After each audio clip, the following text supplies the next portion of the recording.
Hello and welcome to another segment of Western Wisconsin Journal. I'm Jamie Johnson, the legal and political correspondent, and we have nonpartisan elections in the spring. It's that time of year, and so just like we do every spring, we're interviewing the candidates for Hudson City Council. There are 3 districts up this year, and that means we have 6 candidates. And right now, I want to welcome our guest and incumbent, Randy Morrissette. Randy, welcome back to the show. Thanks, Jamie. Good to see you again. All right, well, let's start off by telling the voters again which district it is that you represent. I represent District 1, which is basically from the old fire hall down on 3rd Street in Walnut, all the way to the edge of the city's Mayor Road out on the south end of the city's boundaries on Mayor Road out that way. So you have a lot of the area that's south of the interstate then? Yeah, but we still have the old town a little bit in Hudson where I live, particularly. Okay. Gotcha. Cooley Road, Berkmos Hill, all along the water and down. Once you get up the hill, got it. Yep. Yeah. All right. Well, just like we do each time, we want to let you tell the voters, reacquaint yourself with our viewers as far as tell us about yourself, your qualifications, your background. And my next question is going to be, why do you want to do another term? But give me a chance to jump in there once you do your qualifications and background. Okay? Okay. Well, the background is I'm born and raised in Hudson. I grew up on 1st Street. The St. Croix River was my backyard, along with the railroad and the trains that were all back there. All part of my growing up and making forts along the river and having tree forts and other things, and just playing in the water out there on the St. Croix River is where I grew up. I'm married 25 years to my wife, Kirsten, 2 adult boys, Jacob, 22, and Mitchell, 18. I kind of grew up between playing outside on the St. Croix River and growing up in the Phipps Center, kind of doing every aspect of the theater. And I'm a proud member of the Flying P Awards that the Phipps Center always gives out on a yearly basis. And I'm also a financial contributor to that. I give a lot of credit for the Phipps Center raising me to be involved in the community, and my mother and father, who were also very involved in the Hudson community. I have a bachelor's degree in psychology and criminal justice, and then a child psychology minor from UW Stout. I used to counsel juvenile delinquents for Washington County for almost 3 years in a private shelter over in Stillwater. And then I started into the hospitality business, and 30 years later, here I am as a regional director for the company that owns and operates the Comfort Suites here in town where I'm based out of. The regional director, I have 6 hotels that I oversee in Madison, Eau Claire, and Rochester. I've been in the hospitality business for so long, it's hard to remember, but I can tell you psychology always plays a part in the hospitality industry. I'm a past member of the 2002 Chamber Member of the Year in 2002, so I'm incredibly proud of that award I received. I'm incredibly involved with many organizations, including a 24-year Noon Rotary member and a Paul Harris Fellow, and I'm the current president of the Noon Rotary. I'm also served for the CJCC of St. Croix County. That's a collaborative criminal justice committee where we are trying to address issues in the county and in the surrounding communities within the county, as far as on a legal and a police kind of a policing kind of committee to try to improve and share best practices for what we can do to be better at our jobs, serving our public in a mental capacity, and then also as serving as public safety and protection. I'm also now currently the president of the University of Stout Foundation, Alumni Board, and a member of the Stout Foundation Board.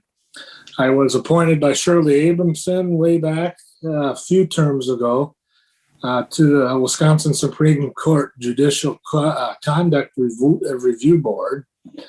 And that was a treat. I got a call from Justice, at the time, Justice Abramson, and she asked me to serve on this Judicial Conduct Review Board. And I said, okay, you can't say no to her, because if you know her, God rest her soul, she was feisty. Right. A very nice lady. You would know her as a lawyer, so. Oh, yeah. But I was very proud of that moment. And I'm also very proud and honored to have served 15 years as the alderperson for District 1. It's been humbling, and serving as the city as a whole. And I've always tried to use common sense judgment when making decisions. I'm a past president, I think 2 times now on the council. And now is not the time to change. We need experience in our community right now. We've got a lot of mitigating projects we've got to try to figure out with the DOT and maximize the success that we've had in Hudson in attracting businesses and families to our city. So moving forward with managing the city's affairs with respect and open-mindedness, is we have to come back to the nuts and bolts of running our city, and not with social issues or something that is on the state and national level. And we need to bring the temperature down. We need to agree to disagree with people and have a conversation, come to a common sense solution to the problems the city could face in the coming months. Okay. Well, you might have answered the next question a little bit there with towards the end, but why do you want to serve on the city council? You mentioned you've been on there 15 years. So what is it that you want to accomplish in the next 2 years that you haven't in the last 15? Well, I'm very proud of what we've accomplished, in particular the public safety building we built. I want to serve again because I have some unfinished business I'm trying to get done. And that being, I've been working 6 years on trying to get the 11th Street Bridge widened between the post office and Taco John's. It's become a safety hazard, and we have to address those issues. We only have 2 accesses to cross within the city limits. So if the DOT gets working on Carmichael and the bridge overpass there, there's only one really detour they're going to take. And we need experienced leadership in office to kind of mitigate the effects of the detours that could possibly happen. 6 years has been a long time trying to get, we finally got the CIP through. So we funded the project as far as engineering right now and design. So we are in the early stages of finally moving that project along. The other one is public safety. The circumstances with COVID have really given a lot of people angst, if you will. And public safety became an issue late last year and early on in this year. And we need to make sure that we're providing the things that are necessary for our police department, equipment, and vehicles. We need to 100% support our police department and move them into the category where they have the strength, the strength of force to accommodate what we're projecting to be a 15,000 census count on us. So that's important. We need to get the right size of, the right amount of officers, which is I just requested through the public safety an additional 4 officers. And hopefully we can get to that level, and that's going to be a big thing. So really, the 2 main ones right now, and of course infrastructure, which is the 11th Street Bridge, but public safety and infrastructure are my 2 things that I need to continue to work on. In fact, we just approved getting some new cameras for outside and certain strategic areas of downtown to better help police our downtown area in the evenings, and along with more streetlights we put in the alleyways. So we've really stepped up our game in trying to make sure that our police department is safe, our public is safe, and we've given them the tools to do that job. Okay. Well, and you mentioned about, my next question, kind of gets into budgetary things. You've overseen or reviewed 15 city budgets. And you just mentioned that you are advocating from the Public Safety Committee adding 4 officers. I don't know how many officers the City of Hudson already has. But 28. 28. So that represents, my quick math is 1/7. That's a 15% increase in the department. And we have a mayor who is very proud of the fact that spending has been at 1% for the last couple of years as far as increases. So something's got to give. How do you get increase of 15% to our police department and yet maintain this frugality within the city? Good question. Let me tell you, though, that we also, with this budget cycle, dropped our mill rate 25%.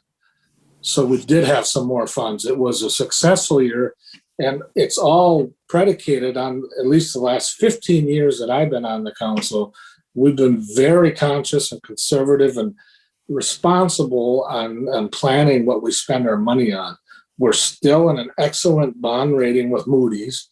And yes, going out and talking with my constituents, they're okay. I don't know if that's the right word for it, but there's a tax that people are willing to pay, and public safety is one of them. Now, whether we hire 4 or we hire 2, there's a need there. We have to make sure we have enough officers to adequately protect our city. And if it's an expense we're going to have to incur. And I'm not going to make any doubts about it that, will have an impact. But I'll just remind you that we cut 25% out of the mill rate. And then as long as COVID starts subsiding and we get back to somewhat of a normal economy, we're going to be able to bring in more businesses and whatnot, which will lead into obviously other questions coming up. Okay. But the bottom line, Jamie, is we cannot not afford to have enough officers to protect the general public. All right. And you had mentioned some challenges towards the end of 2020, and we had the unfortunate incident that led to an emergency city council meeting, and there was, as a result of that meeting, a curfew that ended up being temporary. It's been since lifted, I understand. But Yes. Was that something that you were in support of, given the circumstances? Yes, at the time, yes. And we had to make sure we were working with all of our officers, including our chief, and managing through the issue. And if it was still overwhelming for them, then we needed to keep the curfew in place until he felt comfortable enough to move it forward. And as we loosened up, as Minnesota loosened up, that started to decrease the foot traffic. Okay. And, I take it, having been an elected official myself, I mean, sometimes you have tough decisions to make and you have priorities and you've got competing interests. Sure, it sounds like you are a pro-business person, given that you're a business, manager here in town and with the hospitality industry. But I imagine you heard from some of those same business people that were willing to, again, pay for maybe extra support. There's general consensus that safety has to come first. Yes, and they volunteered to pay whatever they needed to do. Just don't cut. I mean, because when we put that curfew on, we affected their employees' livelihoods over the holidays. Some of those places where New Year's Eve is one of the biggest years or one of the biggest days of business these guys have. When we did that, it was conscionable that we knew what we were doing, that we had to protect the public, but we knew what effect it was. And that's why I pushed to get it open sooner than later. It's just because it affected too many people. Well, I kind of skipped over the one of us far most important issues to be addressed by the city council in the next 2 years. But I think that you addressed that with why you want to run for re-election, and that was widening 11th Street, which again you see as a safety issue and also a commerce issue, right? Mm-hmm. But also public safety. So you've mentioned those two things. I want to shift to another never-ending subject, and that is infrastructure. So, which is a significant portion of our city budget. So, do you believe the city's plan for maintaining and improving the city's infrastructure is sufficient? Why or why not? I think we've been very conscious of the money we spend on our bonding for capital improvements over the years. Now, granted, this year we're doing 2-year cycle instead of a 5-year. But we've tackled some very expensive projects: Vine Street, Wisconsin Street, the public safety building. We're spending some money to make these improvements, but we can't spend all at once. Do we need to increase some bonding? Maybe a smaller increase, identify the priorities, and hopefully with the comprehensive plan being done as well, we'll see a little more identity where we can make those infrastructure improvements. I've got streets in my district. I've had most of them repaved or redone, but I just talked to a constituent the other day. They've got potholes that needs to be getting done. Whether it's a small street or a big street, whether it's a sewer plant, we planned ahead for the sewer, by the way. And that was something planned before I even got on the council, of having funds for that. At some point, we may have to have another satellite sewer wastewater plant. And that's something we'll have to tackle at that point. Do we spend a little bit more? If we have it, yes. Okay, But well, do you agree or disagree with folks who say maybe those people that were on the council, whether it was before your time or when you first got on, were a little bit too frugal with the city improvements and deferred a little bit too much into the future, and now we're kind of feeling the pinch from that? yes, I would agree with that. It was, they took the Band-Aid approach to it, and now we're dealing with the consequences of it. So we have to we're digging up infrastructure in the street. We're not just milling and overlaying. We have to get in and redo the water pipes, the sewer pipes, the gas lines get done at the same time. So yes, there was some neglect done. I'm not going to point any fingers at anybody. I mean, we all, we didn't see the growth that big of a picture, I think, back then. I can't speak for others before I got on, but we knew it was growing, but how fast, how much. Right. But them being frugal is what's costing us now. Right. You can pay me now or you can pay me more later, right? And that's what happened. And it's not the ideal situation, but we're going to have to deal with it, mitigate where we spend our funds, and prioritize which ones need to be on top of the list. Okay. Speaking of a list and priorities, Hudson's future development and comprehensive plan. There was a survey that city residents and business owners were asked to complete. It's been 9-10 months, and I know the goal was to get it done by the end of 2020. Didn't happen, lots of reasons, but COVID's not the least of them. So if it was Randy Morrissette filling out that survey, where would your priorities be for the comprehensive plan? Smart plan growth, not spot zoning anything. And that's important. We're not making any more land in the city of Hudson, but there are opportunities. And as you're aware, we can't do anything unless somebody wants to annex in. But we have to plan accordingly to the needs of Hudson. I know you've probably heard affordable housing. And that's an issue that needs to be addressed with developers through the Plan Commission, through the comprehensive plan. And I know it's been in there. We want to make sure we can have employees that work in Hudson live in Hudson. That makes a better quality of life for everybody. And so that is a big goal of the comprehensive plan. Hudson's futures development, and in the basis of that question, Jamie, are you asking, is there room for development, or what type it looks like? Yeah, whether it's geographically or whatever, what would you see the future development and the direction of the comprehensive plan? As you mentioned, the city can't make more land, but they can put designations on land outside their borders as extraterritorial zones. And go ahead. The South is the biggest question, because River Falls is aggressively building to the north. So that is a concern that we've had conversations about. And then, of course, the east side of Carmichael. We just last night, through the Plan Commission, recommended approval of annexation for the Hudson Physicians Building. So that's going to be a big campus there. So it's starting to go that way. Well, in your view, just speaking about, this next comprehensive plan, which hopefully can get, finalized here in the next 6 months. That would be the goal, right? Yeah. So And not to point fingers, like you said, you can't go in a time machine and go back and change things, but still, in your view, do you think the prior comprehensive plans adequately looked into the future, especially to the south, with designations of extraterritorial zones to the south? No, I think we missed the mark on a few spots, but because I was on the comprehensive plan last time, the committee that helped that, or I went through the process with it. Sure. I think we missed some marks, in particular, probably to the south, more focused on the east than the Atwood property was always on the radar. The south was probably somewhat of an oversight. Yeah. Well, and that's fine, but it can be still time for it to be corrected now with this new comprehensive plan, Yeah, right? absolutely. Absolutely. The only downside of this new one, besides the time delay, is that we didn't get the participation from the community that we wanted.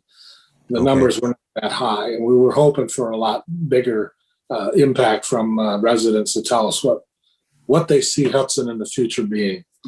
Yeah, and that's, I know from a public official standpoint, you want to welcome public input because it helps you make decisions.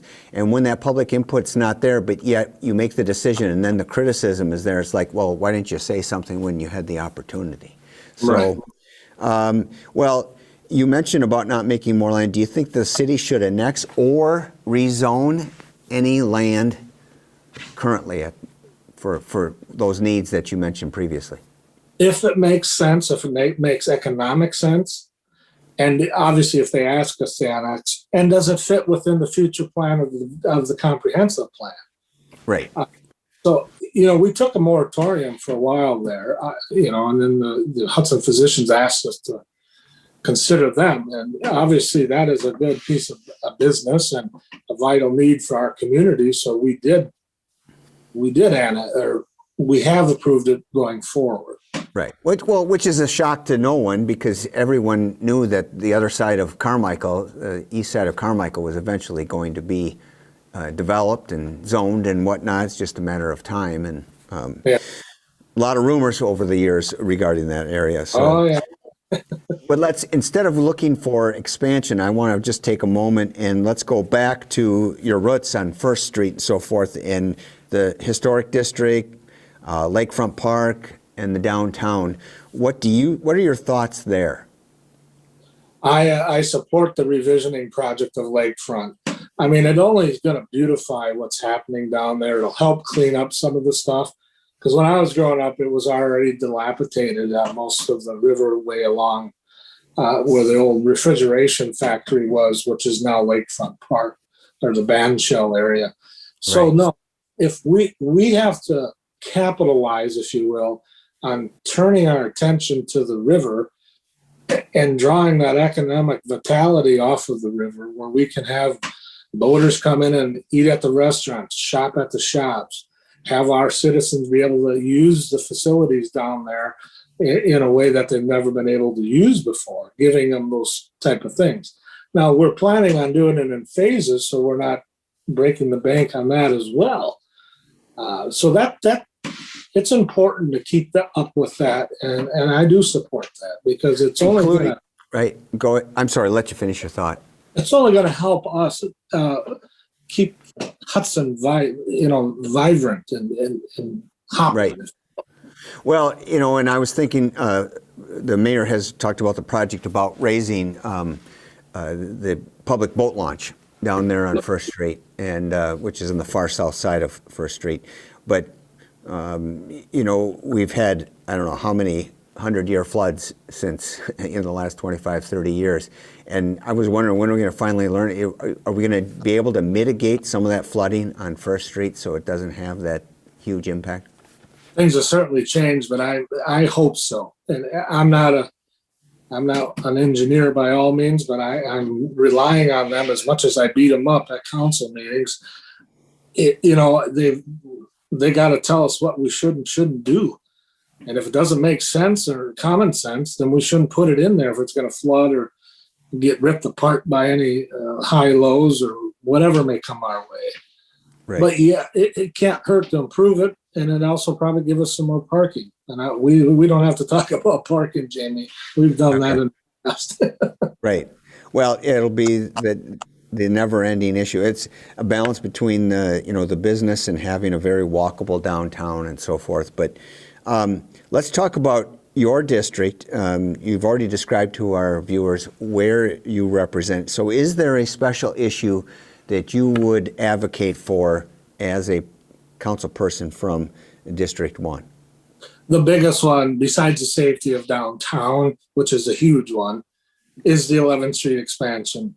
We have to get that widened open. Otherwise, we're going to have challenges throughout, and people crossing with bicycles and walkers. It's dangerous up there. There's only one sidewalk on the west side of that bridge, and the traffic at sometimes is backed up all the way to the Hudson house just to turn over that bridge, especially at peak times. It is not safe. So that is the big priority. Next to making sure our police department is supported by everybody, and that we keep it as it is. We don't fundamentally change it like people are suggesting, and giving them the tools to do their job to protect us. Okay. Well, I remember the days when we had the exit ramp off of 94 right in front of the Hudson house. Of course, it was before the Carmichael development. But when that was lost, I mean, people said that there'll come a day where we need, a third bridge going over the interstate. We've got Carmichael, we've got 11th Street. And do you see that in the works? One that, say, for Industrial Street, where it would go right into the street that leads in front of Fleet Farm and connect it to the other side? That's a big topic, and it's a big purchase, because you'd have to. It's always talked about in meetings, whether it's the city or whether it's the DOT, when we're talking about other projects. It's always talked about, but it never gets any wheels. If we could find the pot of gold, I guess that would be the ideal thing to do. But you're talking, you have to acquire land, and then you have to build the overpass, reroute everything. It's a big project. Right, but if you're going to commit resource to the 11th Street Bridge, that project may never get wheels. Then a third crossing. Might not, but at the same time, we have this crossing. We need to take care of it. We have some preliminary numbers on what it's going to cost us. And we're only going to see more pressure with the development down there by the old dog track and the Day Cry camp. All of that is going to increase traffic going down Industrial Street and over 11th Street. So, all right. Well, are there any other issues? We got a couple minutes yet, but